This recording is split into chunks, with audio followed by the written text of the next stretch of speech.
Hello everyone, I want to do a summary video on this Deer Creek Stealth Blast. Okay, so this is what they call a sound mitigating device. It's basically a shielded muzzle brake. Okay, so there's a 2-chamber muzzle brake in there, and then there's a blast shield over it. So it's not a suppressor, it doesn't even come close. And I did a whole bunch of videos on it already, but I kind of wanted to consolidate my overall opinion in one video through the testing process. So I did try this both on a 13-inch AR-15 shooting 5.56, and over here it's on my AR-10. I shot it in both the 20-inch and also on this 16-inch. So let's start with the 13-inch AR pistol. Using this shielded muzzle brake, okay, if I tried to shoot it with just the little ear cushions, it was uncomfortable. Okay, now by comparison, when I shoot it with the Radical Firearms Spitfire, which unfortunately has been discontinued, with that one I can comfortably shoot just with the ear cushions. Okay, so that one is a little bit fatter, right? So it seems to contain the blast a little bit better. So with this one, right, with the Deer Creek, and this was also the case with the Sharp Rose Badlands when I tested that one.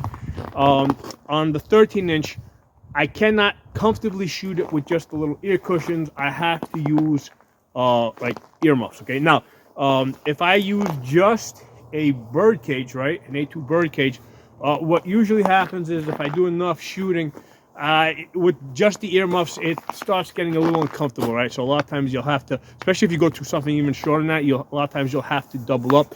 But with this shielded muzzle brake, I can comfortably shoot it and do lots of shooting with just the earmuffs.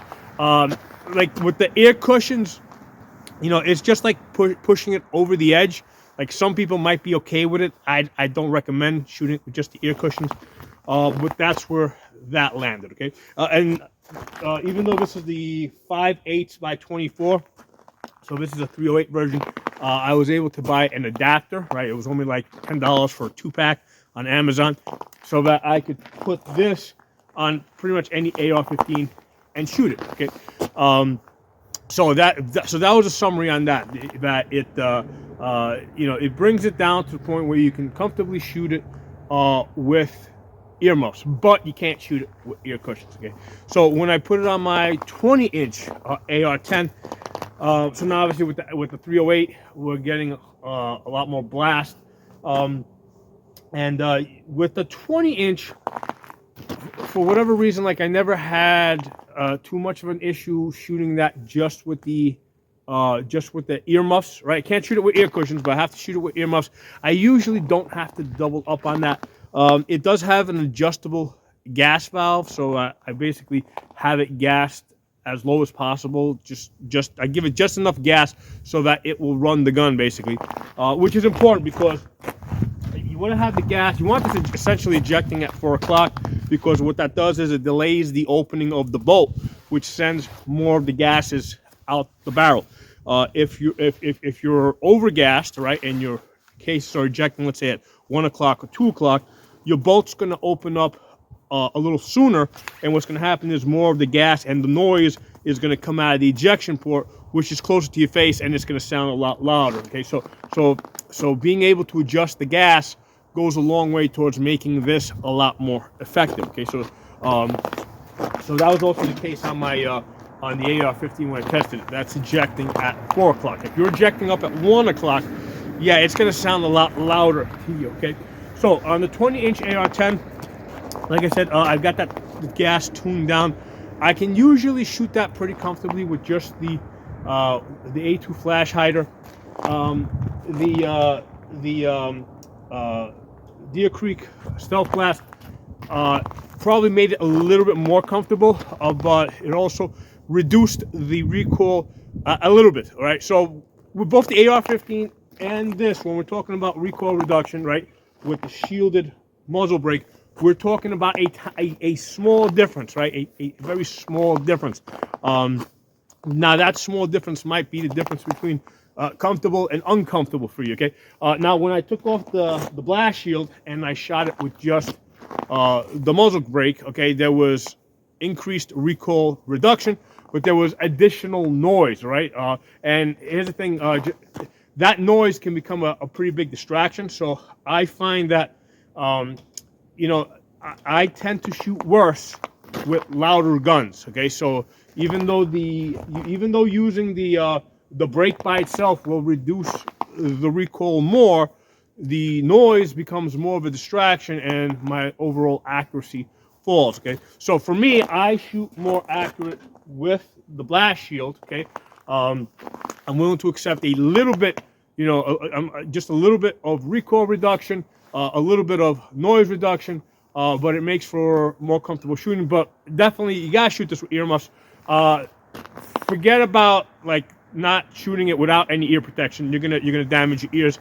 You're not gonna be able to comfortably shoot it with just the ear cushions. Okay, so you need earmuffs. The good thing about it is that that's all you need. All right, you can shoot the 20-inch AR-10 comfortably with just the earmuffs. Okay, now hey everyone, I want to cut in here for a second and basically explain that my overall goal with this, especially on the AR-10, is be able to stay in the scope while I'm shooting at distance, and like basically be able to spot the impacts. Okay, so that's the main goal here. The 16-inch seems to be louder, and it also seems to have more recoil. So when I had an A2 flash hider on both my 20-inch and my 16-inch, like most of the time I just found myself shooting the 20-inch. The 16-inch was just like, you know, it was just a pain in the ass to shoot. With this Deer Creek Stealth Blast, and I've shot it like at least 3-4 days in a row now. I just shot it before I did this video. It has brought the noise and the recoil down to a point, right, where I can comfortably shoot it and enjoy it with earmuffs. Okay, gotta be with earmuffs. Don't even think that you're gonna be able to comfortably shoot this with ear cushions. Okay, you know, you need the earmuffs, but with the earmuffs, you can shoot this 16-inch AR-10 comfortably. You know, with those with those earmuffs. Now, the ammunition that I'm shooting, right? The ammunition that I tested out on the 308 gun was the Freedom Munitions 150 grain. And this is pretty hot ammunition, okay? Because it makes a difference. Because you can get 308 ammunition that's like really on the soft end, all right? And so the ones that I was using were on the hot end. The velocity was somewhere around, was above 2,800 feet per second. I think it's something like 2,830 or something like that. The energy is just a little bit above 2,500 foot-pounds. That's on the 20-inch, okay? So 2,500 foot-pounds. On the 16-inch, I come in at about 2,350 foot-pounds, okay? So using hot ammunition, okay, this Deer Creek really brought this 16-inch to a level where I can really enjoy shooting it, right, with just earmuffs without it concussing me. And it's not just a matter of the noise to your ears, because what's happening is the noise doesn't just coming through your ears, because the loud noise creates a wave, right? That also goes through your body. So even if you double up on ear protection, you can still get a mild headache from your body, from the concussion wave that comes through your body. Okay, so the reason why it's on my 16-inch and it's going to stay on my 16-inch is because it's making more of a difference on the 16-inch than it is on the 20-inch. Okay, and I was considering also getting a second one for my 20-inch, and I'm going to kind of like wait it out and kind of see what happens with the Shush Act, right? They're trying to take the suppressors out of the NFA. If that happens, I'll definitely be getting some suppressors, because that's what that's what the real answer is, right? Because this is basically a let's put it this way, it's a really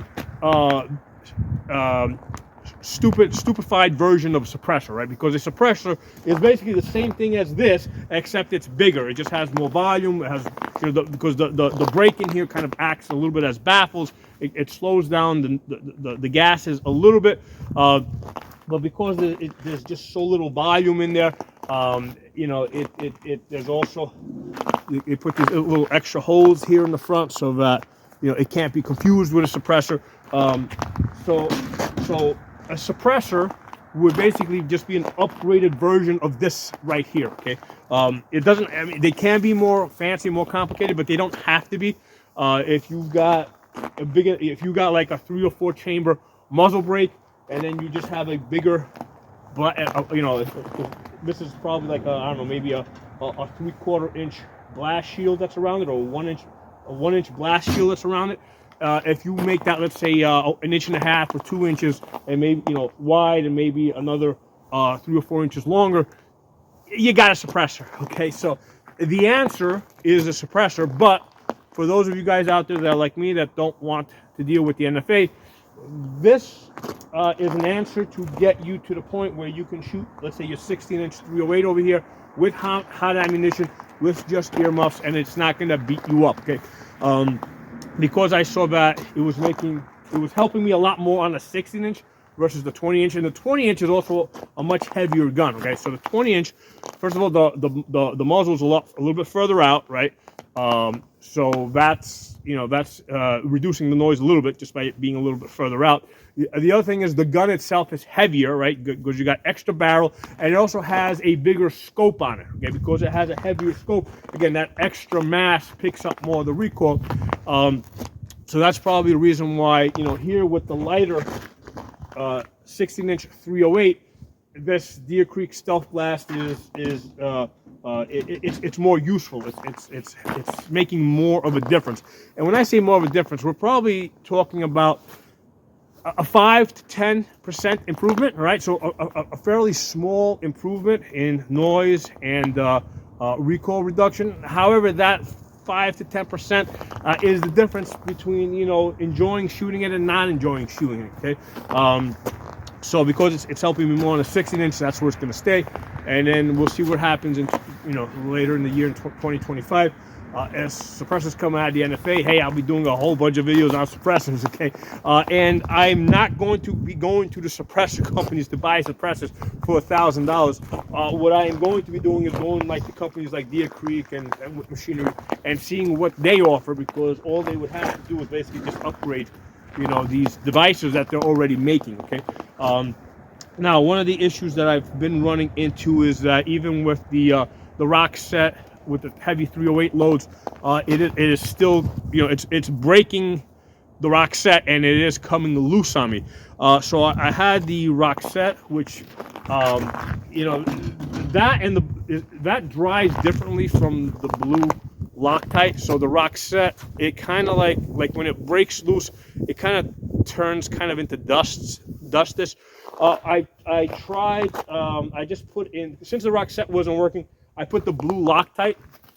We're going to see how that works. The blue Loctite, it dries differently. It tends to, I think, dry a little bit softer and just kind of create more friction so that it doesn't unscrew. Now, if the barrel gets very hot, it's going to start to burn, okay?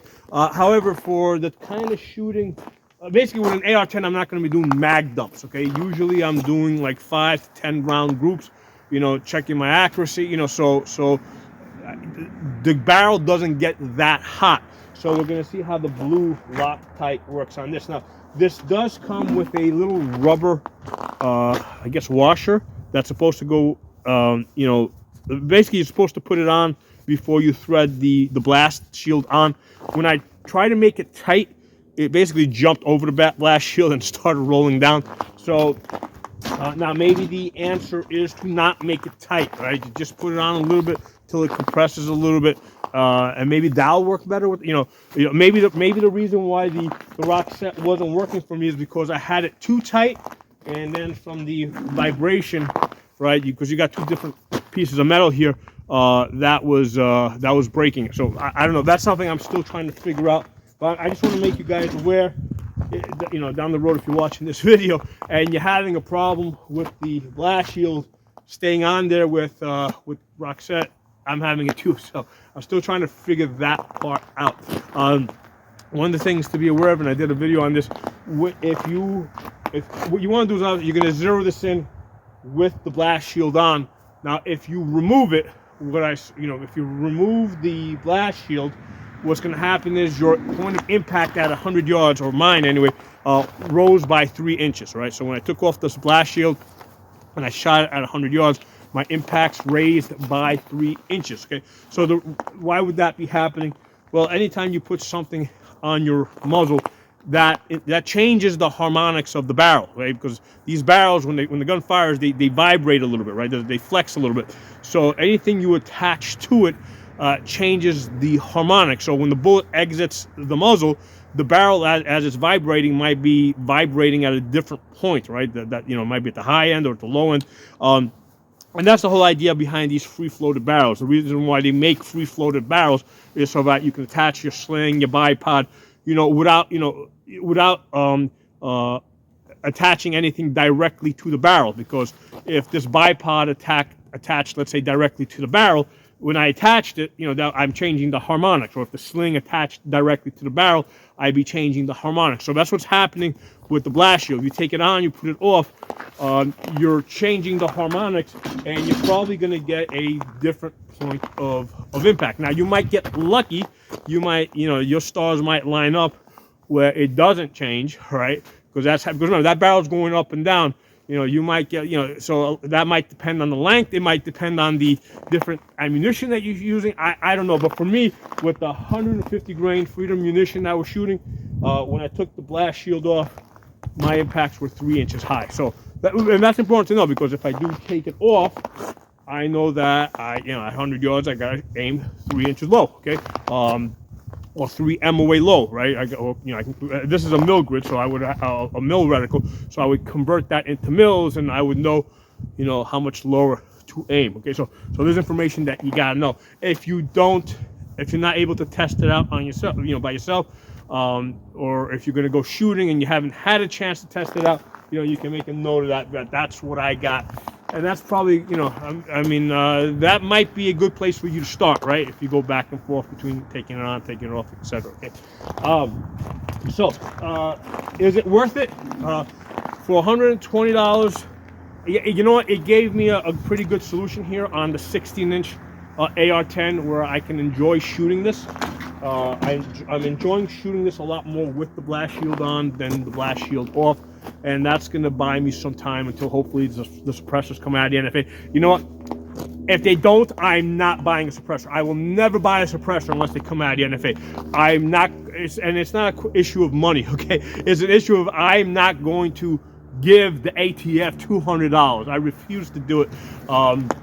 So I will work around the law. But I understand. I want you guys to understand that the solution that we're really looking for here, right, is a suppressor. Okay, this is just a compromise, because we don't want to play by the ATF, and the gun control rules. Okay, so that's what we're doing here with this.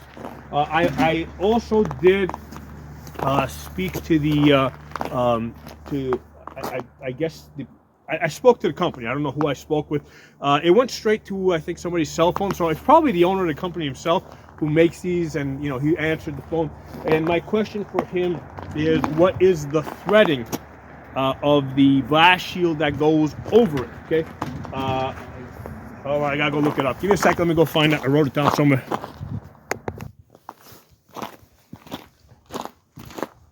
So the threading of the blast shield is 7/8 by 18. Okay, 7/8 by 18. And he said that it's not likely that I would find some other blast shield to fit on this. Because that was my question. It's like, okay, is there a bigger, because my first question to him was there a bigger, blast shield that I can get with a little bit more volume? He said, no, they're not. Currently, they don't have anything available. So, and I asked him, well, is there someplace else I can get? What's the threading? Can I get it somewhere else? He said, no, I'm not likely going to find it, but he did tell me that it was 7/8 by 18. Other question that I asked was these little holes over here, right? What would be the, would there be a benefit to taking my welder and filling in these little holes that are around the center hole? Would it quiet the gun a little bit more? Would it reduce the recoil? And he said no, that it wouldn't do. It wouldn't, because it's an issue of volume. There's just not enough volume inside to really make that much of a difference. The other thing he said that I might have a difficult, I might have a difficult time welding it because of the nitrating that they put on here. So any welds that I put on here, it may not take hold. So you know, I mean, I wasn't really planning to do it, but again, I'm just asking questions, gathering information, especially if suppressors come at you in the face, like, and I would look at this and say, hey, how can I improve this? So yeah, filling in these holes with a welder wouldn't make a difference. May not work because of the nitrating.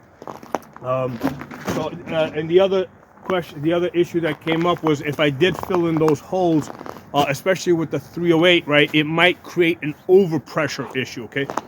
Because now there's more gas being trapped in here, there's less gas escaping. And you know, with the 308, it could create an overpressure issue. Wouldn't do it with like a 300 blackout or, you know, 556, but with the 308, you know, he said I'm really pushing the edge there as far as overpressuring it. Okay? So I thought that'd be some interesting information for you guys to have. And yeah, my overall summary is that, you know what, for the $120 on the 16-inch, this is worth it. On a 16-inch AR-10, it's worth it. Okay, it's making a difference. On my 20-inch, it was also improving it, not as much as a 16-inch, but it's probably also worth it for that. For $120, I wouldn't go to $150. Like because I saw the whip machinery, they're selling this for $150. Nah, I'm not doing that. Okay, I don't think you know. I mean, I just you know, unless I know for sure that it is going to reduce the recoil or the noise significantly more than what this is doing, I'm not doing it. I'm not spending $150 on that. So for $120, and because the good thing about what the Deer Creek is doing is it's like, I think like $115, but they're only charging like $5 for shipping, right? Because they're sending it like USPS, so it came out to $120 like shipped to my door. Okay, so that's pretty good. Okay, so for that, you know, I don't mind. Now on a 5.56 gun, right? On let's say you got like an AR pistol, because I tested this side by side with my Core Valley and the Tac Fire. Okay, I mean, yes, this was an improvement over the Core Valley and the Tac Fire linear comp, but it was like it was so small that I had to fire it a bunch of times before I could even feel the difference. Okay, so and the Core Valley, I mean, they used to be I bought mine for $35. I think now it's like $50. The price is going to fluctuate somewhere between $35 and $50. The Tac Fire, I just saw those like right now that I think they're like $25 over like a month ago during the Christmas season. They were $10 at Aptex Planet. So the Tac Fire, if you can get that for $10 or even $20, that's the way to go. That's the deal. You know, so you get that for $10 or $20. This is only a minor improvement over that. Okay, the benefit of this would be in the night shooting, because when I shot this at night and I posted videos, the muzzle flash that I got out of this was pretty minimal. There was a little bit more muzzle flash, right? But you know, versus let's say a flash hider, right? There was a little bit more muzzle flash, but it was minimal. When I shoot the Core Valley and the Tac Fire at night, I get a flamethrower. Okay, so on the 13-inch barrel, I posted a video on that. The flame is this big. Okay, so this does a better job of controlling the flash. Okay, so that's a reason why you would get this. If you're gonna get this, let's say for your AR pistol, the main reason why you would get this over the Core Valley or Tac Fire is for the flash reduction.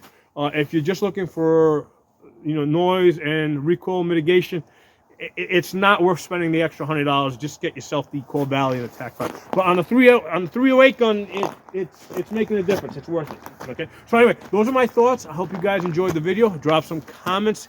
Give the video a like because it helps get the information out there. And it's kind of obvious from the way I do my videos that these aren't paid promotions, guys. I don't monetize my channel. I don't get free stuff usually. Once in a while, you know, some company will say, "Hey, can you review this?" But for the most part, I buy everything. I bought this, paid for it, like, you know, my own money. So yeah, I'm just doing this for the benefit of the gun community, right? I just want to get the information out there. Oh, other important thing with Deer Creek, right? That makes the stealth glass. If you got questions for them, call them up, right? Because I did send them like 2 or 3 emails, like I use, you know, to the email address that's on their webpage. I sent them a couple of emails. They never got back to me. And I don't think they just, I don't think the guy checked his email. Okay, I don't think he's a computer guy. He's a machine guy, right? He you know. So if you call him, when I called him, it seemed to go straight to his cell phone. He picked it right up. He was very nice. He had a conversation, gave me the details that I wanted, right? Understood what I was getting at, right? You know, with the questions that I was asking, right? Understood 100% when I was asking, and still answered my question. Because a lot of times people will be like, "Oh no, you know, I don't want to get into that with you." You know, no, this guy was pretty cool. He answered my questions. But yeah, you gotta call him. If you got questions, you gotta call him, because if you you know, the emails that I sent, or actually they were right off their webpage, right? Because they got this thing where you fill out on the webpage and you submit it. That went into a black hole somewhere. I mean, I don't think they ever got it. So yeah, got a question, call them up. So if you got any questions for me, put them in the comments below. Talk to y'all soon.